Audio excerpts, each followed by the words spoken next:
I came home Thursday to find my mother-in-law sitting on my couch, telling me to pack my bags and get out of my own house. I pushed through the front door, shoulder aching from my work tote, my mind still tangled in spreadsheets and tax codes. The porch light was on. That stopped me cold. Arjun never remembered to turn it on. Not unless I'd nagged him for a week straight. Something felt wrong. I stepped inside. No sound of our dog's claws clicking across the hardwood. Just voices, low, muffled, and the delicate clink of teacups on coasters. In the living room sat Meera, my mother-in-law, looking far too comfortable on our couch. She wore her usual cardigan like armor, legs tucked neatly to the side, cradling one of my favorite mugs like it belonged to her. Next to her stood Arjun, arms crossed, eyes anywhere but on me. "Priya," Meera said, turning her head slowly. Arjun cleared his throat. "The house is mine now. I've taken care of everything." Meera smiled, like she was handing me a cupcake, not an eviction notice. I blinked. "I'm sorry. What?" Arjun finally spoke. "We made a decision. You wouldn't let Mom move in. You fought it for years, so I made it happen." "You made what happen?" "Exactly."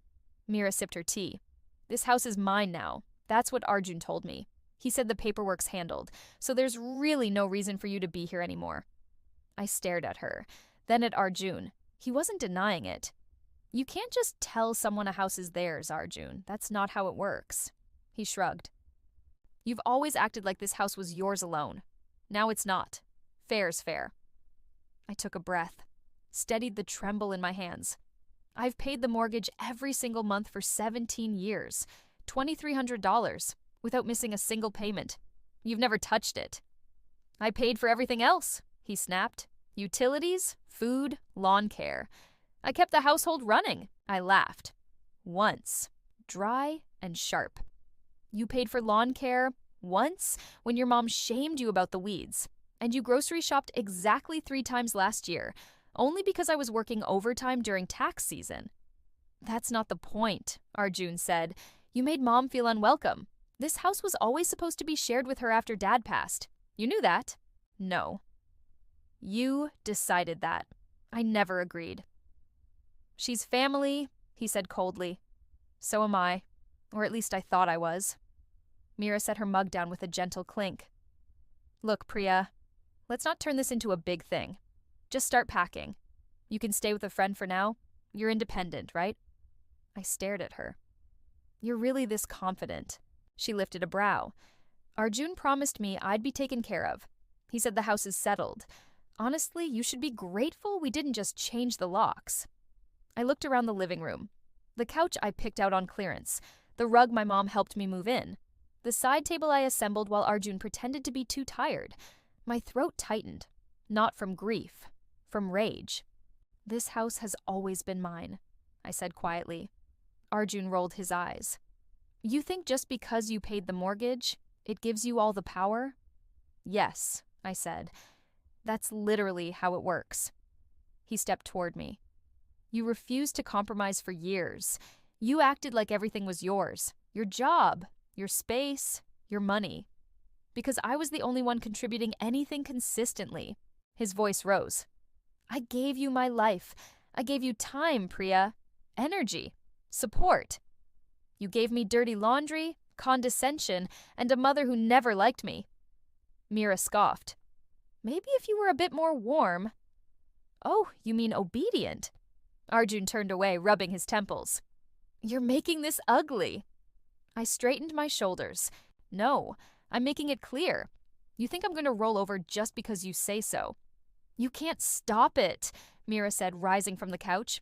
"It's already in motion." "Then let it roll," I said, "but I won't be here to cushion the crash." I walked upstairs, each step echoing like a countdown. In the bedroom, I pulled out my old travel suitcase. I didn't cry. I didn't scream.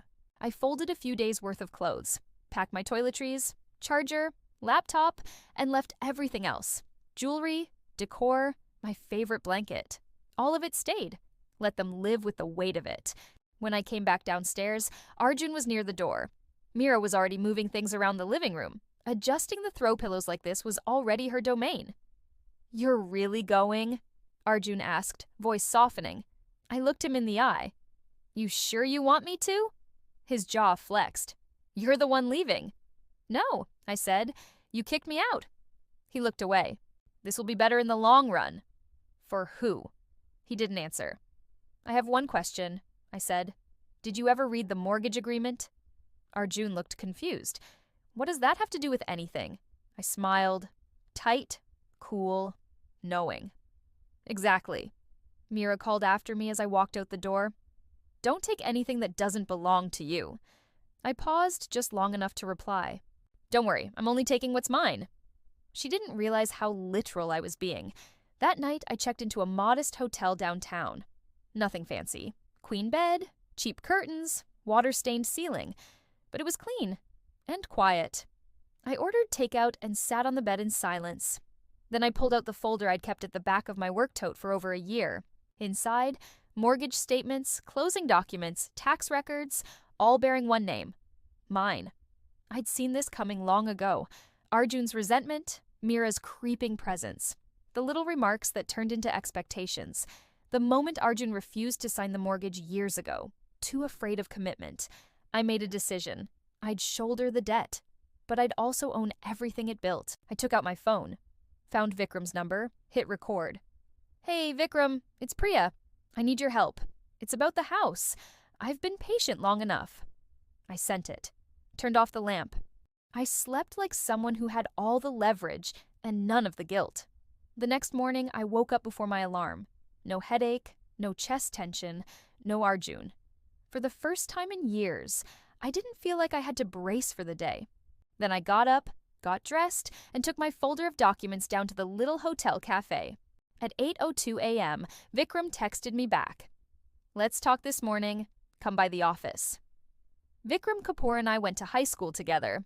He used to cheat off me in AP history, called me Ruthless Priya when I was the only one who corrected a teacher's tax math on a quiz. Now he ran one of the largest real estate brokerages in the county. I walked into his office building 20 minutes later, folder tucked under my arm. The receptionist recognized me and waved me right in. Vikram stood when I entered. Same messy black hair, same slightly crooked smile, but now in a tailored jacket and with real weight behind his handshake. Priya Sharma. He grinned. Been a long time. Too long, I said, sliding into the seat across from him. He glanced down at the folder in my lap. Let me guess. House drama. I opened it and spread out a few documents. The title. The original mortgage agreement. A schedule of payments from my bank account. My name on every single one. My soon-to-be ex-husband is telling people he transferred the house to his mother, I said calmly. Vikram didn't even blink. Is she an owner? No, never was. Arjun refused to co-sign the mortgage when we bought it. Said debt gave him panic attacks. Classic. But he told Meera the house is hers now. He and his mom tried to kick me out. Vikram tilted his head. And you just walked away. I wanted to give them room to hang themselves with the rope they think they pulled from under me. I want to sell the house, quickly, legally, and I want to make sure they get served properly. Vikram grinned. You want the sale to be the message? Exactly. He opened a drawer and pulled out a folder of listing forms. Let's make it loud and clear. Back at the hotel, I extended my stay another week. I didn't need long. Everything was in place. All I had to do was wait. That Sunday, while I was eating breakfast on the hotel balcony, I got a call from a blocked number. I didn't answer. A minute later, my phone vibrated with a voicemail. Arjun's voice, frantic. Priya, what the hell is going on? There's a real estate agent at the door saying the house is under contract. He says it's already listed. You can't do that. We live here. I didn't bother replying. That same evening, he called again. And again. Then Meera texted. All caps. You can't sell this house. We have rights. Oh, the irony. I forwarded everything to my attorney. By Tuesday, Vikram's agent had dropped off formal notices at the house. Arjun tried to threaten legal action. My lawyer responded with a scanned PDF of the deed, clearly showing my name only, along with 17 years' worth of bank statements, and a polite request, vacate the premises or we will file for formal eviction as part of the pending divorce. That shut Arjun up for a full 24 hours. Then, predictably, he called again. This time I answered. Priya, please, he said, his voice lower. You don't have to do this. I already did, I replied. I just haven't told you everything yet. What's that supposed to mean? It means I'll see you Sunday. 10 a.m., I'm coming to the house. He hesitated. Why? To return what's yours. And what's that? Your consequences? Sunday morning was cloudy, still and heavy. I arrived at 9:59 with 2 copies of everything. The sale contract, the title deed, the printouts of payment schedules, and the receipts for home maintenance Meera had always claimed she paid for. But I actually had. The door opened before I even knocked. Arjun stood in the hallway in sweatpants and a t-shirt, looking like he hadn't slept in days. Behind him, Meera sat in the armchair by the fireplace, arms folded tightly, a mug of coffee trembling in her lap. "What is this?" she barked as I stepped inside. "I told you," I said calmly. "I'm here to clear things up." I placed the stack of documents on the dining table and pulled out a highlighted copy of the title. "Let's start with this. This says I am the sole owner of the house." Arjun looked down at the document, pale. "But I thought—" "You thought wrong," I cut in. "You refused to co-sign the mortgage 17 years ago because you didn't want to be tied down. So I took it all on myself, and every payment, $2,300 a month, came from my account. That doesn't give you the right to sell it." "It gives me exactly that right," I replied. Meera stood now, her voice rising. "You ungrateful. After all we've done for you. You mean all I've done for you?" I turned to her. "I paid for the new furnace when it broke in 2016. I paid for your late husband's funeral. I paid for Arjun's car when his credit was shot. I paid the property taxes, the landscaping, the roofing, the plumbing, the fire alarm upgrade. And oh, right, everything else you took for granted." Arjun slumped into a chair. "You're bluffing. You had a desk job. No way you could afford all that." "That desk job got me promoted," I said, my voice hardening. "You think I've just been a receptionist for 17 years? I'm a licensed CPA. I've run financial audits for firms that would chew you up and spit you out for fun. I make more than both of you combined." I could see them both deflate. Meera with disbelief, Arjun with shame. I reached into my bag again and laid one last envelope on the table. "What's that?" Meera snapped. I opened it and slid out a printed photo. Arjun, arm around a woman half my age. Another image. Them kissing behind a parked car. Another. Leaving a hotel. Arjun's jaw dropped. "You hired someone." "I planned ahead," I said. "The day you started asking me to hand over financial control of our accounts, I knew something was wrong." "I can explain." "No need," I said. "My lawyer has all of this. Divorce papers will be delivered by the end of the week. And yes, I will be pursuing alimony. You gave me 17 years of emotional labor. Now I'll be billing you for it." Meera tried to speak, but I cut her off too. "And just so we're clear, after the house sells, I'll be deducting every unpaid expense you two left me with before splitting the rest as required, which, spoiler alert, won't be much. You should probably start looking for an apartment." "You heartless," she started, but Arjun just buried his face in his hands. I stood and looked around the room one last time. "You kicked me out of my own house," I said softly. "Now I'm returning the favor." I walked out before they could say another word. That night, back in my hotel room, I called Vikram. "It's done," I said. "How'd they take it?" "Like amateurs." I could hear him smile through the phone. "We'll close fast. You'll have cash in hand within a month." Perfect. And for the first time since I signed that mortgage nearly 2 decades ago, I felt like this house and this life were finally mine to leave. 2 weeks after the showdown at the house, the sale officially closed. Vikram called to confirm the wire transfer while I sat at a sunny cafe with my laptop open. The amount was more than I expected, even after taxes, even after legal fees. I closed the laptop, sipped my coffee, and allowed myself a rare, unfiltered smile. The house was gone, sold legally, cleanly, and every cent had gone through me. I hadn't returned since that last confrontation. I didn't need to. My lawyer coordinated the closing and the handoff of the keys. A moving company retrieved the remaining items I wanted. Everything else I left behind. On purpose. A silent offering to Arjun and Meera. A reminder. The day after the sale, Arjun texted me. "You didn't have to humiliate us like this." I didn't respond. What was there to say? He humiliated himself the moment he conspired with his mother to force me out of a house I built. Financially, emotionally, brick by brick. I'd paid for the foundation, the fixtures, the roof repairs. He'd paid for frozen pizzas and resentment. I found out through a mutual acquaintance that they moved into a rundown rental on the edge of town. A third-floor walk-up with a broken intercom. Meera had to sell most of her antique furniture to cover the deposit.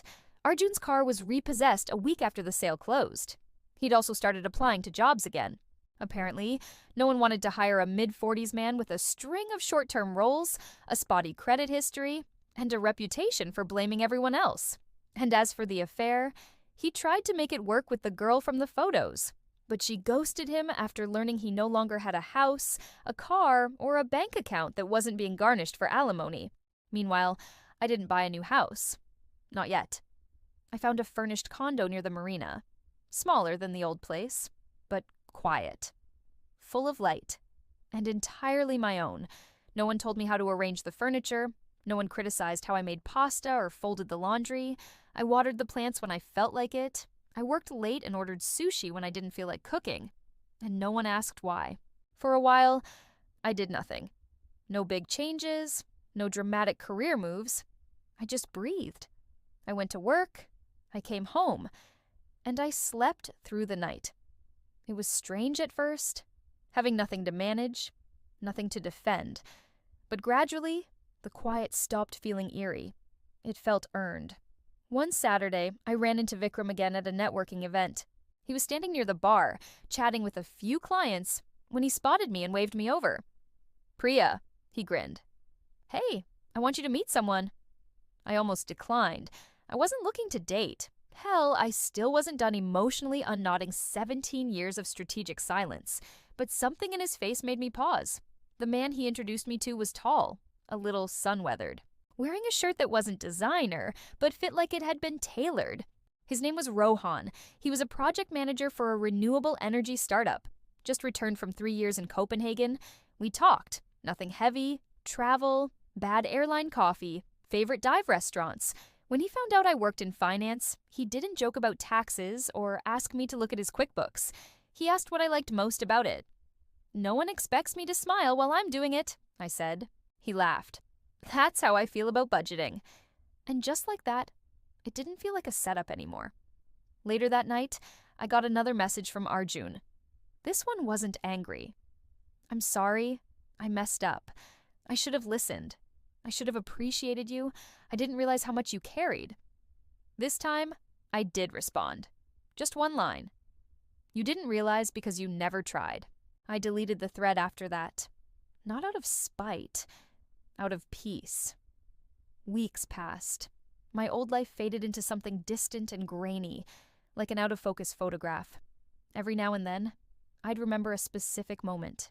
Meera criticizing how I arranged towels, Arjun making passive digs about my job title, and I'd smile. Not from bitterness, but from the clarity of it all. There was never going to be a point where they stopped taking. Not until I took myself out of reach. Now, I was unreachable. One evening, I met Rohan again at a local bookstore.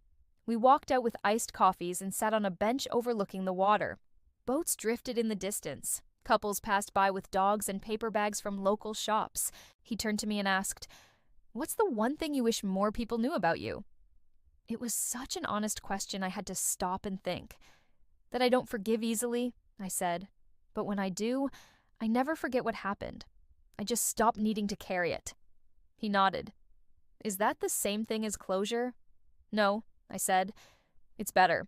That night, I went home and opened the drawer where I kept the last folder. Documents, photos, notes I'd once planned to use in court but never needed. I flipped through them one more time, then fed them into my paper shredder, sheet by sheet.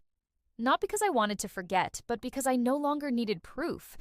I knew what I'd survived, and more importantly, I knew who I'd become.